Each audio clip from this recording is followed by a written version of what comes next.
आजचा व्हिडिओ आवडल्यास लाईक व सबस्क्राइब करून आयकॉन बेल दाबून सर्व ग्रुपवर शेअर करायला विसरू नका। लाखो जणांच्या पसंतीस उतरलेला बर्जर पेंट, यामध्ये मिळेल आपल्याला oil paint, cement paint, waterproof paint, याचबरोबर फरशी बसवण्यासाठी केमिकल, वॉल पेंट, सर्व प्रकारचे रंगाचे प्रकार हजर स्टॉक मध्ये होलसेल दरात उपलब्ध आहेत। बर्जर कंपनीचे अधिकृत विक्रेते बर्जर पेंट्स, दिल्ली विशीजवळ कोठारी हाइट्स, बाजारतळ, Shrigonda. Proprietor Hingane major. Mobile number 9561852818 700545069। एकदा अवश्य भेट देऊन आपल्या स्वप्नातील घराला द्या सत्यातील रंग बर्जर पेंट्स। रंगाच्या दुनियेतील एक अद्वितीय नाव बर्जर पेंट्स, श्रीगोंदा। नमस्कार, आपणा सर्वांचं दक्ष टाइम 24 लाईव्ह मध्ये सहर्ष स्वागत। आजच्या विशेष बातमीपत्रामध्ये आपण पाहणार आहोत उखलगाव येथील कोरेकर कुटुंबाची आमदार विक्रम पाचपुते यांनी घेतली भेट। NDRF कडून जास्तीत जास्त मदत मिळवून देणार यांची माहिती। याबाबत सविस्तर वृत्त आपण जाणून घेऊयात। श्रीगोंदा तालुक्यातील उखलगावामध्ये काल अचानक ढगफुटी होऊन नदी नाले एक झाले होते। जनावरे चारावयास गेलेले भाऊसाहेब हरिभाऊ कोरेकर हे ओढ्यातून येताना पाण्याचा अंदाज न आल्यानं पाण्यात वाहून गेले।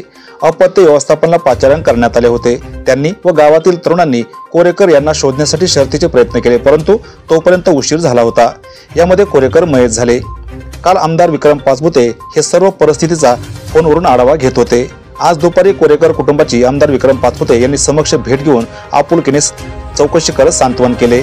भाऊसाहेब हरिभाऊ कोरेकर यांच्या पश्चात 3 मुली, 1 मुलगा व आई आहेत। यावेळी आमदार विक्रम पाचपुते यांनी दक्ष टाइम्स 24 बोलताना माहिती दिली। काल श्रीगोंदा तालुक्यातील उखलगाव येथे ढगफुटी झाली आणि अचानक ज्याला आपण फ्लॅश फ्लड म्हणतो इंग्लिशमध्ये, तसा फ्लॅश फ्लड आल्यामुळे अचानक ओढ्याची पाण्याची पातळी वाढली आणि एक तरुण सहकारी भाऊसाहेब हरिभाऊ कोरेकर हे त्याच्या शेतात गुरांमागे गेले होते आणि संध्याकाळची वेळ झाली, गुरं परतली नाहीत म्हणून पाहायला गेले होते आणि त्यांनी ओढ्यातनं पलीकडे अलीकडे काढून दिलं आणि त्यांना ओढा पार करता आला नाही।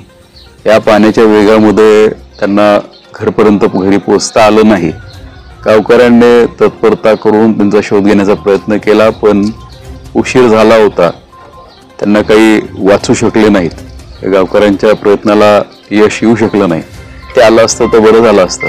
या कुटुंबाला राज्य सरकारच्या माध्यमातून आपत्ती व्यवस्थापन मधनं किंवा NDRF मधनं जास्तीत जास्त कशी मदत होईल, कारण या कुटुंबावर वर्षभरात 3रा आघात झालाय। कुटुंबही सावरलं पाहिजे। कुटुंब सावरण्यासाठी शासन स्तरावरनं कसा हातभार लावता येईल त्या दृष्टिकोनातनं मी आणि संपूर्ण प्रशासनाचा प्रयत्न आहे। आज या सगळ्या ढगफुटीची पाहणी करण्यासाठी सर्वच खात्याचे अधिकारी, प्रामुख्याने तहसीलदार, BDO, ॲग्री ऑफिसर्स, PWDचे अधिकारी, त्यानंतर जलसंवर्धन, लपाचे अधिकारी हे सर्व या ठिकाणी उपस्थित आहेत। आणि ही कालची परिस्थिती भीषण होती। मी आपल्या मार्फत श्रीगोंद्यातील अनेक गावांना खरं तर या ठिकाणी आव्हान करेल की पाऊस हा पुढचे 10-15 दिवस अजूनही मोठ्या प्रमाणावर होण्याच्या त्या ठिकाणी चिन्ह आहेत। त्यामुळे एखाद्या गावामध्ये अचानक ढग येतात आणि पाऊस होतोय, त्यामुळे आपण सतर्क राहणं अतिशय गरजेचं आहे आणि गावकऱ्यांनी सतर्कता ठेवणं गरजेचं आहे। जे काही नुकसान झालंय या नुकसानाला भरपाई शासन दरबारी कशी करता येईल या दृष्टिकोनातनं आमच्या सरकारचा हा प्रामाणिक प्रयत्न असणार आहे। कोरेकर कुटुंबास आपत्ती व्यवस्थापनाकडून जास्तीत जास्त आर्थिक मदत मिळवून देण्याचा प्रयत्न करणार असल्याचं पाचपुते यांनी सांगितलं।